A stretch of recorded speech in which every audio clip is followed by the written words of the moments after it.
এই বিজয় আমাদের প্রত্যাশিত ছিল। বাংলাদেশে বহুল প্রত্যাশিত জাতীয় সংসদ নির্বাচন শান্তিপূর্ণভাবে অনুষ্ঠিত হয়েছে এবং সুষ্ঠু নিরপেক্ষ একটা নির্বাচন অনুষ্ঠিত হয়েছে, যার জন্য সারা বিশ্ব অপেক্ষা করছিল, শুধু বাংলাদেশের মানুষ নয়। আমরা আল্লাহর দরবারে শুকরিয়া আদায় করছি, এদেশের জনগণের প্রতি শুকরিয়া আদায় করছি, তাদেরকে অসংখ্য ধন্যবাদ প্রদান করছি। তারা ধৈর্য ধরে এই ত্রয়োদশ জাতীয় সংসদ নির্বাচনে অংশগ্রহণ করেছেন এবং ভোট প্রয়োগের পর ভোট পাহারা দিয়েছেন।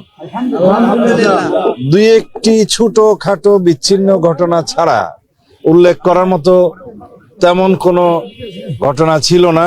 বলতে গেলে শতকরা শতভাগই শান্তিপূর্ণ নির্বাচন অনুষ্ঠিত হয়েছে। এই বিজয় আমাদের প্রত্যাশিত ছিল।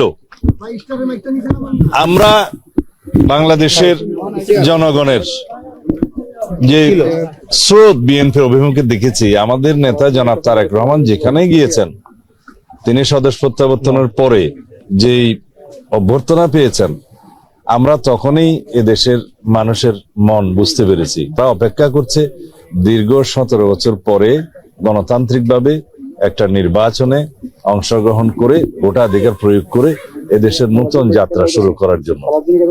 বাংলাদেশের গণতন্ত্রের, শক্তিশালী গণতন্ত্রের ভিত্তি রচনা শুরু হয়েছে। গণতান্ত্রিক যাত্রা অব্যাহত থাকবে ইনশাআল্লাহ। দেশের সকল রাষ্ট্র কাঠামোর গণতান্ত্রিক সংস্কার এবং সংবিধানের কাঙ্ক্ষিত গণতান্ত্রিক সংস্কার করা হবে, যেটা আমাদের 31 দফার উদ্দেশ্য ছিল, লক্ষ্য ছিল, এবং তার ভিত্তিতে আমরা আমাদের ইশতেহার প্রণয়ন করেছি। ইতিমধ্যে জুলাই জাতীয় সনদ স্বাক্ষরিত হয়েছে, যার মধ্যে দিয়ে একটি রাজনৈতিক সমঝোতা হয়েছে। এটা একটি রাজনৈতিক সমঝোতার দলিল, তা অক্ষরে অক্ষরে পালন করা হবে। আমরা আশা করছি বাংলাদেশের এই জাতীয় সংসদ স্বাধীনতার পরে সবচাইতে বেশি আইন প্রণয়নকারী জাতীয় সংসদ হবে এবং সংবিধান সংশোধন করবে জন আকাঙ্ক্ষার ভিত্তিতে। আমাদের শহীদদের আকাঙ্ক্ষা অনুযায়ী, প্রত্যাশা অনুযায়ী, তরুণ প্রজন্মের প্রত্যাশা অনুযায়ী এই দেশকে আমরা মেধা নির্ভর, প্রযুক্তি নির্ভর এবং জ্ঞান নির্ভর রাষ্ট্র বিনির্মাণের জন্য আমরা সমগ্র দেশবাসীর সহযোগিতা চাই, গণমাধ্যমের সহযোগিতা চাই, সমাজের, রাষ্ট্রের সকল স্তরের যে যেখানে আছেন, সমাজের যারা দায়িত্ব পালন করছেন, রাষ্ট্রের বিভিন্ন স্তরে দায়িত্ব পালন করছেন, সকলের সহযোগিতা চাই একটি শক্তিশালী সাম্যের ভিত্তিতে মানবিক মর্যাদার এবং সুশাসন প্রতিষ্ঠার। আমরা 3টি জিনিসকে সবচেয়ে বেশি গুরুত্ব দিচ্ছি: আইনের শাসন প্রতিষ্ঠা, দেশের অর্থনৈতিক সমৃদ্ধি এবং দুর্নীতি নির্মূল করা। আমরা আশা করছি আজকে বিকেলের মধ্যে নির্বাচন কমিশন আনুষ্ঠানিকভাবে গেজেট নোটিফিকেশনের মাধ্যমে ফলাফল ঘোষণা করবেন এবং তারপর থেকে ক্ষণ গণনা শুরু হবে।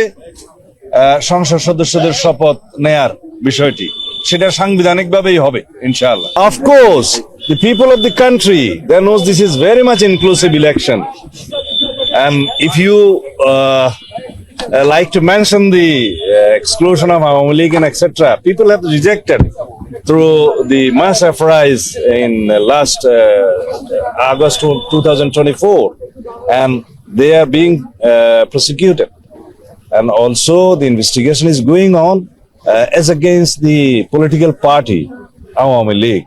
This is on process, under process. I hope the prosecution will file the allegations against the Awami League as party.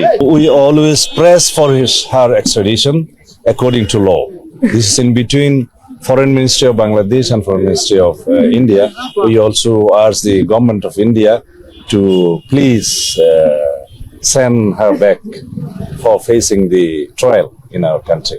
সকল neighboring countries and with all countries of the world, we need friendly relationship on the basis of the sovereign equality and dignity, and also on the basis of equality and mutual respect. BNP, this was very much expected. It was very expected.